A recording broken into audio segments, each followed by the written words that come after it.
E aí, gurizada que acompanha o canal Rancho LW, tudo certo com vocês? Para quem não me conhece, eu me chamo Luiz, sou zootecnista e hoje, pessoal, nós vamos estar falando sobre qual a melhor linhagem para postura em sistema caipira. Eu espero muito que vocês gostem desse vídeo, então é um vídeo bem completo explicando tudo para vocês sobre quais as variáveis importantes na tomada de decisão sobre a melhor linhagem. Sem mais enrolação, bora direto pro vídeo que eu tenho certeza que vocês vão curtir demais.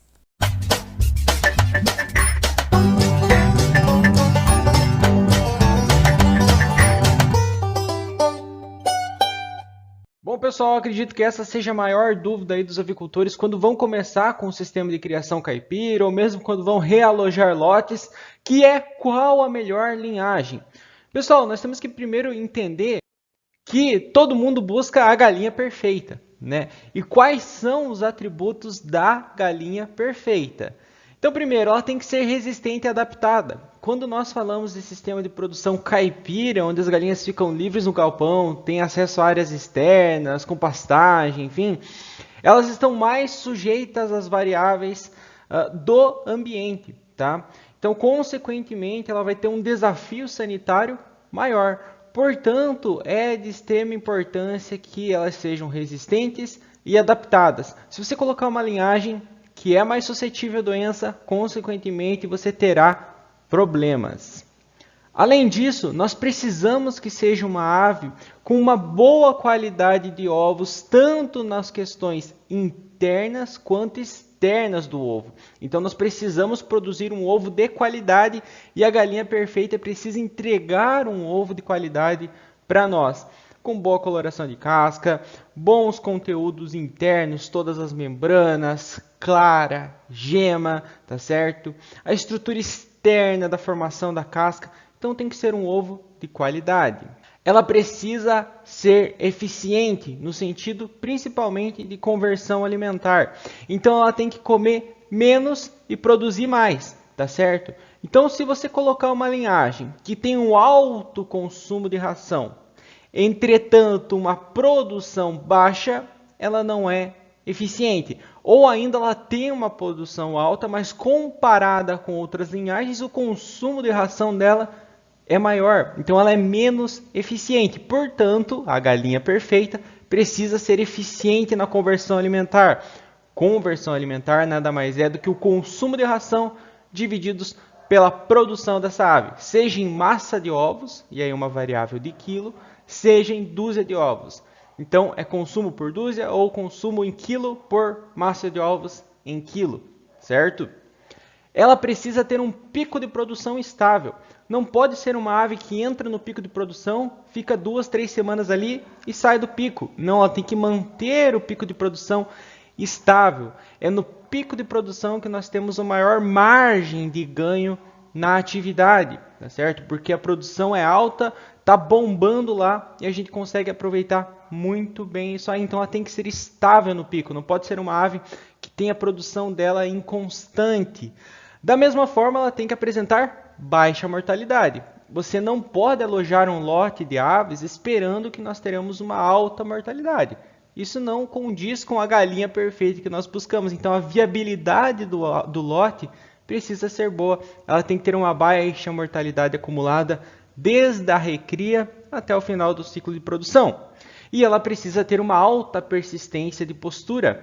Tudo isso tem a ver também com a questão do pico de produção.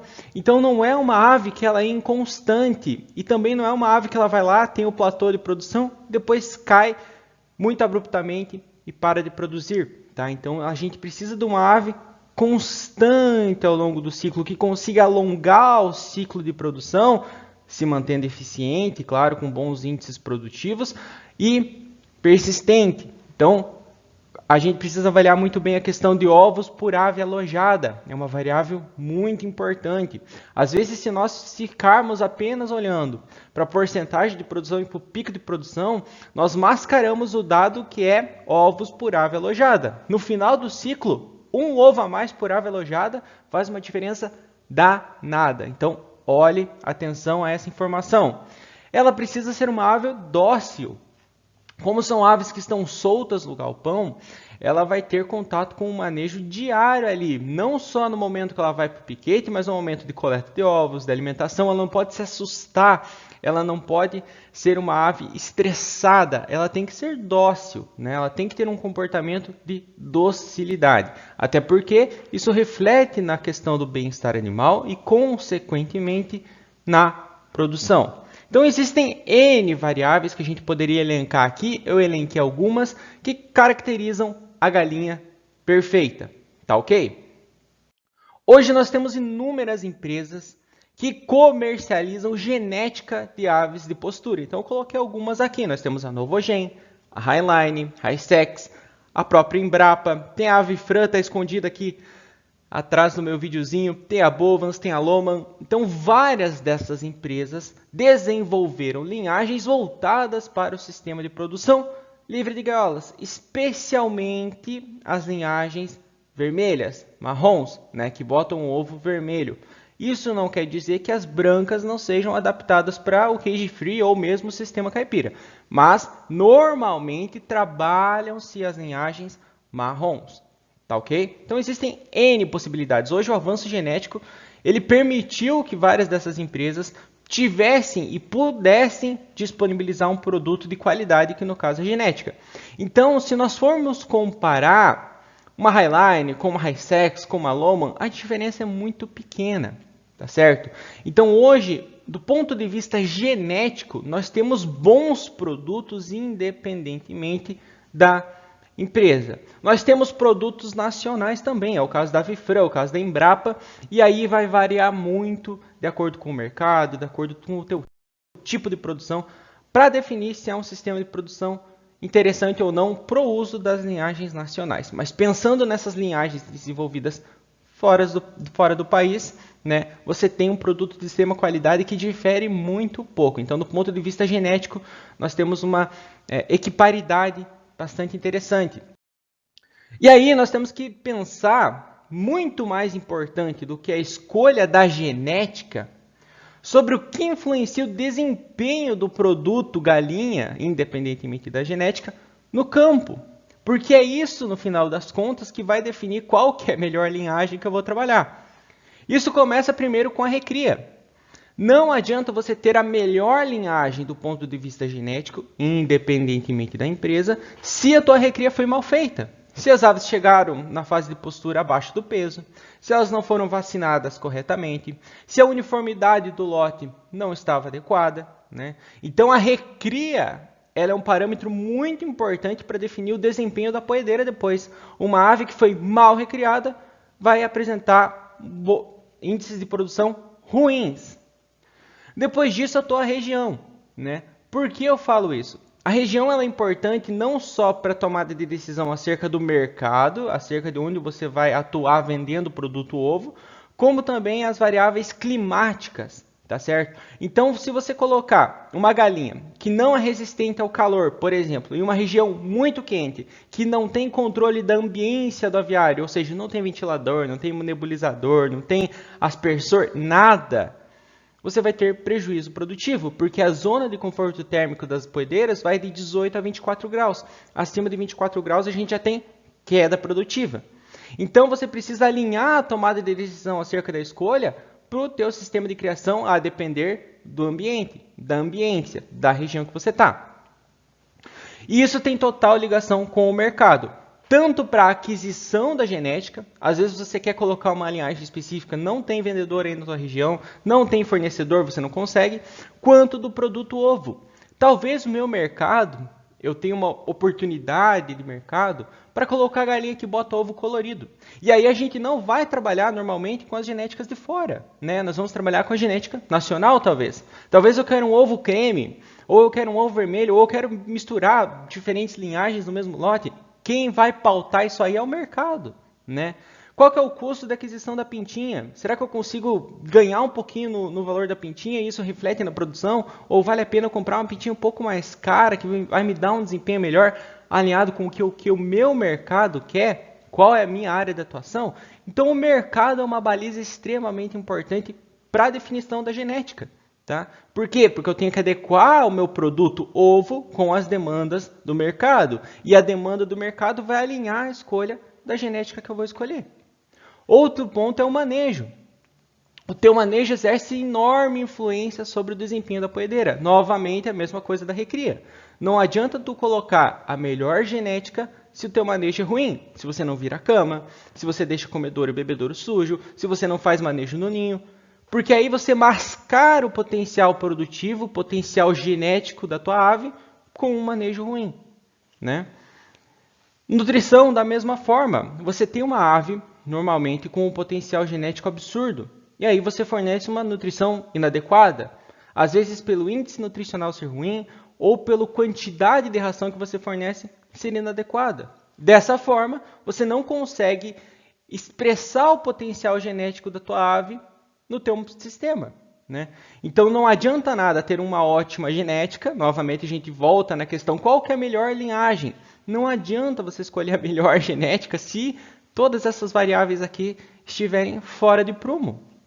E por fim, a sanidade. Se você não tem um controle de biosseguridade no teu aviário, se você tem muito problema com doença, se você não consegue vedar o teu aviário, se você tem um fluxo muito grande de pessoas ali rodando, consequentemente a tua sanidade vai ser pior do que comparado com o sistema que tem um melhor controle. Você vai ter um desafio sanitário maior. Consequentemente, a tua produção vai ser impactada negativamente. Dessa forma, não importa a linhagem que você coloca, se todos esses 6 itens aqui não estiverem de acordo. Então, qual que é a mensagem por trás desse vídeo? Não existe a melhor linhagem. Existe a linhagem que você coloca dentro do teu sistema e o teu sistema desempenha o máximo do potencial genético dessa escolha. Então não dá para a gente pensar, por exemplo, em comprar uma Ferrari e dar um combustível de péssima qualidade para a Ferrari. Porque ela não vai desempenhar, apesar dela ter um motor incrível, acabamento incrível, enfim, não vai desempenhar.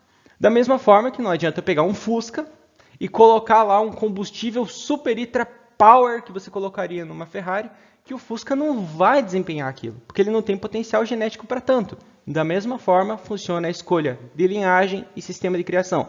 Enquanto o sistema não estiver rodando 100%, não importa a linhagem que você coloca, você vai ter problemas de produção, você vai ter uma frustração acerca da produção.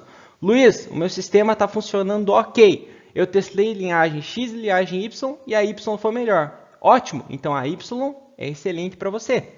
Do ponto de vista de genética, quando nós tratamos do mercado internacional de aves com essas grandes fornecedoras, nós vamos ter variações muito pequenas.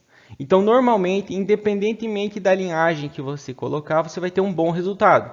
O que vai variar? Às vezes o consumo de ração, uma linhagem consegue consumir um pouco menos e produzir igualitariamente a outra que consome um pouquinho mais. Comportamento, eu já tive na prática a comparação entre duas linhagens em que uma era extremamente calma e a outra era mais nervosa. A calma funciona melhor no meu sistema, né? Mortalidade na recria, tem linhagens que apresentam uma mortalidade maior na recria do que outras.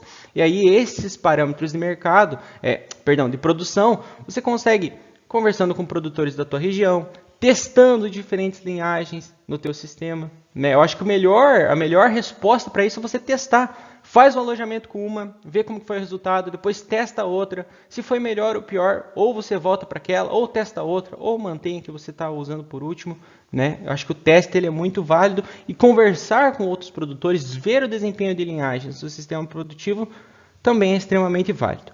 Eu espero que vocês tenham entendido um pouquinho disso, a relação que você tem dessas 6 variáveis aqui com a tua ave. Se nós voltarmos a pensar na galinha perfeita, ela só vai ser perfeita se esses itens aqui estiverem rodando com as engrenagens funcionando 100%. Esses itens balizam qual é a escolha da galinha perfeita e não somente a genética ou somente a linhagem. Se você gostou desse vídeo, deixa um gostei. Se tiver alguma dúvida, comentário, quiser agregar mais o debate, deixa aí um comentário, né, que eu vou estar lendo, vou estar respondendo. Se inscreve no canal e é isso aí. Forte abraço, fiquem todos com Deus. Valeu!